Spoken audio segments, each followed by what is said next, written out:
बेटा, मेरी तबीयत ज़रा ठीक नहीं लग रही है। तू मुझे डॉक्टर को दिखा दे।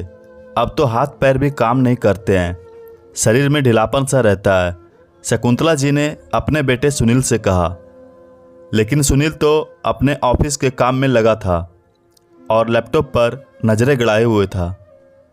अपनी माँ की बात सुनकर भी वो अनसुना कर रहा था।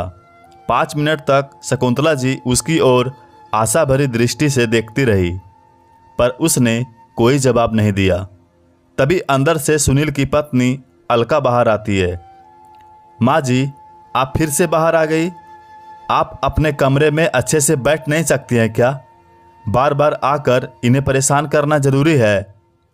ऐसे तो कहेंगे कि हाथ पैर में दर्द रहता है और यूं दिन भर घर में घूमती रहेंगी।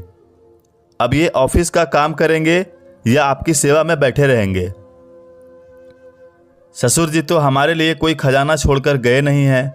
अब इनकी कमाई से ही घर चलता है, तो इन्हें चैन से काम करने दीजिए। अलका का गुस्सा देखकर शकुंतला जी अंदर अपने कमरे में लेट गई। अब दर्द के मारे नींद भी नहीं आती है। एक तो दर्द, उस पर बुढ़ापे का शरीर। नींद आंखों से गायब हो रही थी। सुनील सुबह भी जल्दबाजी में रहता है और शाम को आते ही लैपटॉप में लग जाता है। आखिर अपनी पीड़ा किससे कहूँ? जब बेटे को ही फुर्सत नहीं है तो बहू से क्या उम्मीद करूँ? शकुंतला जी की आंखों के कोर गीले हो गए। शरीर भी साथ नहीं देता है और उनका बेटा भी उनसे दूर हो गया था। उसे अपनी बूढ़ी माँ की जरा भी परवाह नहीं थी। वो अपने ऑफिस, घर, बच्चों की दुनिया में ही व्यस्त रहता था। माँ तो उसकी दुनिया में आती ही नहीं थी। अगली सुबह शकुंतला जी बिस्तर से नहीं उठी, दर्द से कराहती रही। सुबह के 10 बज गए, पर किसी ने चाय पानी की नहीं पूछा। आज तो रविवार था, सभी देर तक सोते हैं, पर 8 बजे तक तो उठ ही जाते हैं। शकुंतला जी धीरे धीरे हिम्मत करके उठी और फिर कमरे के बाहर गई तो देखा सुनील अपने बच्चों और पत्नी के साथ समोसे जलेबी का नाश्ता कर रहा था, पर किसी ने उन्हें खाने के लिए पूछा तक नहीं। शकुंतला जी रसोई में गई और पानी लेने लगी तो वही फ्रिज का पानी था। इतनी गर्मी में बोतल का पानी भी गर्म हो ही जाता है।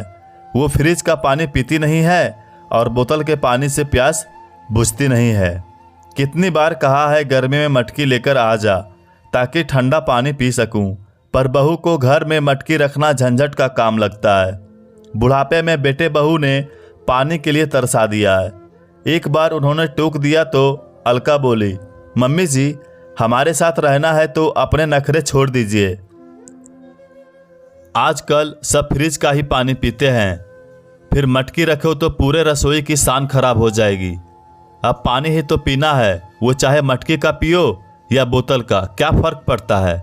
वो पानी लेकर बाहर आ गई और फिर से सुनील से बोली, सुनील, मुझे डॉक्टर के यहाँ ले चल और दिखा दे, तबीयत सही नहीं लग रही है। ये सुनते ही सुनील भड़क गया और गुस्से से चिल्लाने लगा, ये क्या माँ, एक ही रट लगा रखी है। आखिर बुढ़ापे का शरीर है, ये छोटे बड़े दर्द तो लगे ही रहते हैं। अब इसका मतलब ये थोड़ी है कि मैं आपको डॉक्टर के यहाँ ही ले जाता फिरूंगा। अब डॉक्टर की फीस भी कितनी महंगी है। देखने से पहले तो 100 तरह के टेस्ट लिख देगा, वो कराओ, फिर दुनिया भर की दवाइयाँ लिख देगा। अब थोड़ा सहन करना भी सीखो। घर का खाना खा रही हो, और क्या चाहिए। शकुंतला जी इतना गुस्सा देखकर सहम गई। फिर बोली, ठीक है बहू, मुझे बादाम और खसखस का दूध बना दे, थोड़ी शरीर में ताकत आ जाएगी तो चल फिर लूँगी। अलका ने अजीब सा मुंह बनाया, ये लो, हम तो कभी एक बादाम भी मुंह में नहीं रखते हैं। बादाम कितनी महंगी आती है। अब इस महंगाई में बच्चों को पढ़ाएं या सारे पैसे आपके दूध और बादाम पर खर्च कर दें।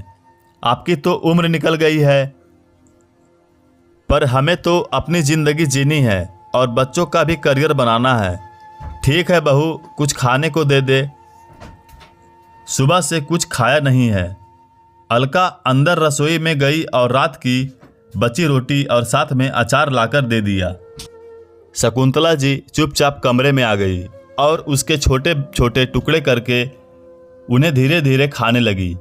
खाते वक्त उनकी आंखें भर आई क्योंकि उन्होंने कभी इस तरह का खाना नहीं खाया था। उनके पति की ठीक ठाक कमाई थी, वो कपड़ों और गहनों से ज़्यादा खाने पीने पर खर्च करती थी। उनका मानना था कि अच्छा खाएंगे तो शरीर चलेगा, गहने कपड़े तो रखे रह जाते हैं पर शरीर तो हमेशा ही साथ चलता है। हमें सदैव अच्छा खाना खाना चाहिए। शकुंतला जी हमेशा रस की सब्जी में रोटियों को चूर कर खाती थी। इनसे उनका पेट अच्छे से भरता था। वो अपने पति और 2 बच्चों के साथ आराम का जीवन जी रही थी। उनकी बड़ी बेटी परिधि की शादी पास के ही शहर में की थी, पर उसके पति की नौकरी विदेश में लग गई तो वो वहाँ पर चली गई। बेटी की शादी के बाद बेटे की शादी की। अलका यूँ तो दिखने में सही लगती थी, पर उसका व्यवहार इतना बुरा होगा वो ये सोच भी नहीं सकती थी। अलका जब भी बोलती कड़वा ही बोलती थी। वो सबके सिर पर सवार रहती थी और अपने ससुर जी को भी जवाब दे दिया करती थी। ससुर जी को अचानक लकवे का अटैक आया और वो दुनिया से चले गए। अपने पिता की मृत्यु पर परिधि विदेश से आई थी और माँ को साथ चलने को कहा था, पर शकुंतला जी ने मना कर दिया कि जब मेरे बेटे बहू हैं तो मैं बेटी के घर नहीं जाऊंगी, अब तो इन्हीं के साथ रहूंगी। शकुंतला जी ने सोचा था कि अपने सास ससुर जी को खोने के बाद अलका में कोई बदलाव आएंगे, पर वो तो और भी ज़्यादा कड़वी हो गई। बेटे ने भी विधवा बूढ़ी माँ का दर्द नहीं समझा और बहू के बहकावे में आकर उन पर भी मानसिक अत्याचार करने लगा। एक दिन शकुंतला जी मंदिर में पूजा कर रही थी और उन्होंने ईश्वर को प्रसाद चढ़ा दिया। उन्हें भूख लग रही थी और बहू है कि खाने को नहीं दे रही थी। उन्होंने कटोरी में रखा प्रसाद खा लिया। उन्हें प्रसाद खाते देखकर अलका ने कमरे में आते हुए देख लिया। ये देखते ही वो गुस्से से फिर बोली, मम्मी जी आपको शर्म आनी चाहिए, आप तो प्रसाद ही चोरी करके खा रही हैं, तो और भी ना जाने क्या क्या खाती होंगी। मुझे तो पता ही नहीं था, मैं तो आपको रसोई में ऐसे ही जाने दे देती थी, पर आज के बाद आप मेरी रसोई में कदम नहीं रखोगी और ना ही भगवान के मंदिर में प्रसाद चढ़ाओगी। इतना अपमानित होने के बाद आज शकुंतला जी फूट फूट कर रोई। उनसे आजकल भूख सहन नहीं होती थी। हर थोड़ी देर खाने को नहीं दिया तो उन्होंने प्रसाद खा लिया।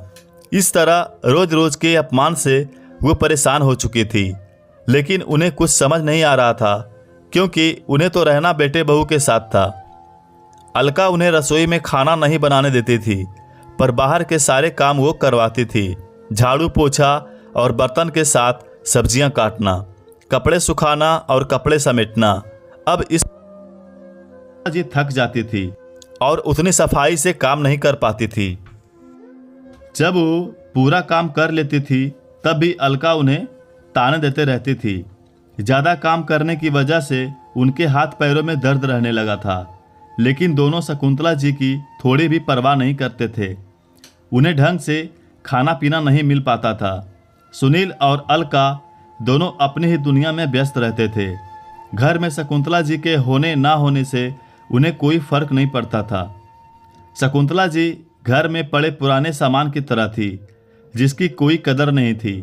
दोनों अपने बच्चों की हर इच्छा को पूरी करते थे, पर शकुंतला जी की ज़रूरतों की भी उपेक्षा कर देते थे। शकुंतला जी का चश्मा टूट गया था। वो महीनों से टूटे चश्मों से काम चला रही थी, पर सुनील ने नया चश्मा बनवाकर नहीं दिया। उनकी साड़ियाँ पुरानी हो गई थी, चप्पलें भी घिस गई थी। वो इन सब खर्चों के लिए पूरी तरह से बेटे बहू पर निर्भर थी, क्योंकि पति की कोई भी पेंशन नहीं मिलती थी। इसी बीच शकुंतला जी की छोटी बहन ने घर में पूजा रखी और उन्हें आने का न्योता दिया। उनका भी जाने का मन था, क्योंकि घर में उन्हें घुटन महसूस होती थी। फोन पर वो जब भी किसी से बात करती थी तो अलका सामने खड़ी रहती थी और वो ज़्यादा देर तक बात भी नहीं कर पाती थी। परिधि के फ़ोन आने पर भी वो कुछ नहीं बोलती थी। परिधि से मिले हुए भी 3 साल हो गए थे।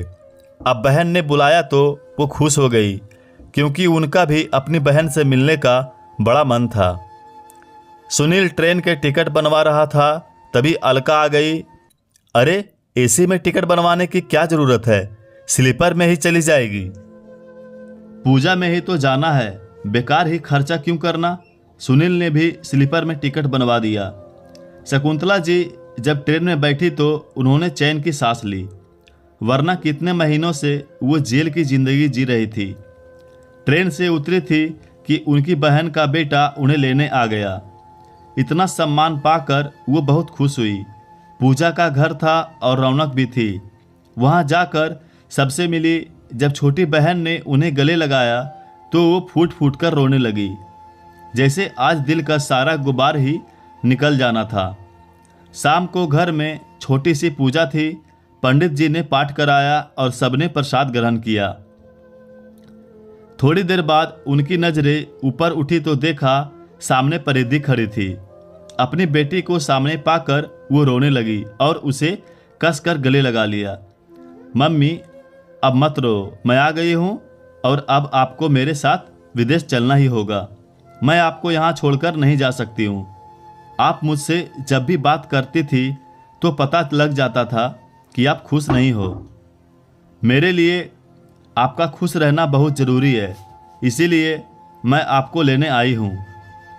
परिधि की बात सुनकर शकुंतला जी बोली, लेकिन ऐसे कैसे? अचानक तू यहाँ आ गई? अच्छा, तुझे भी मौसी नहीं बुलाया होगा? नहीं, मैंने मौसी को कहा था कि आप पूजा रखवाएं ताकि मम्मी यहाँ आ सके। मैंने आपका टिकट बनवा लिया है और अब आपको मेरे साथ में चलना है। मुझे सब पता है कि भैया भाभी आपके साथ कैसा व्यवहार कर रहे हैं। मैंने आस पड़ोस से मालूम किया है। क्या तू घर के आस पड़ोस में जाकर आ गई है और घर नहीं आई? सुनील और अलका से मिल तो लेती। नहीं मम्मी, मैं उन दोनों को कभी माफ़ नहीं कर पाऊंगी और मैं उन दोनों से मिलना भी नहीं चाहती हूँ जिन्होंने मेरी मम्मी को इतनी तकलीफ़ दी। मैं उनका चेहरा भी देखना नहीं चाहती हूँ।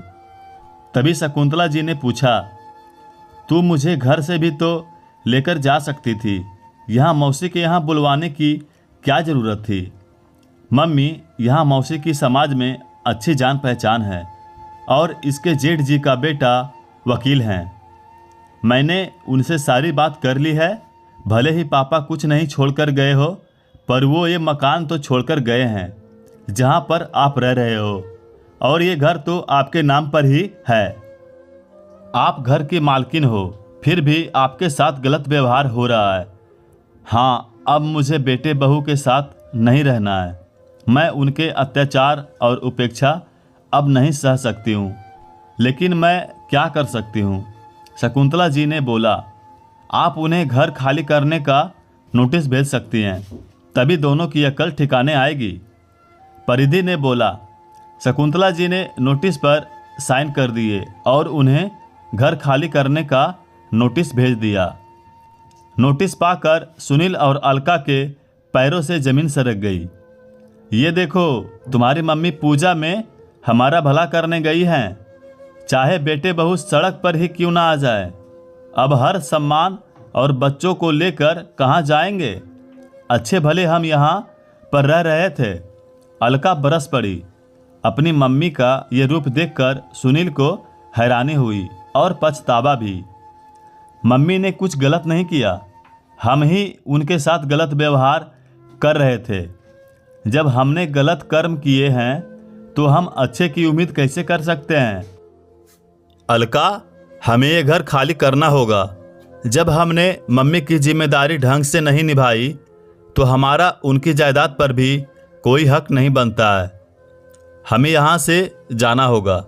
मम्मी को हमने कितना दुख दिया है, उनका कितना दिल दुखाया है, उन्होंने तभी ये कदम उठाया होगा। नोटिस का जवाब आ चुका था। सुनील और अलका ने घर खाली कर दिया।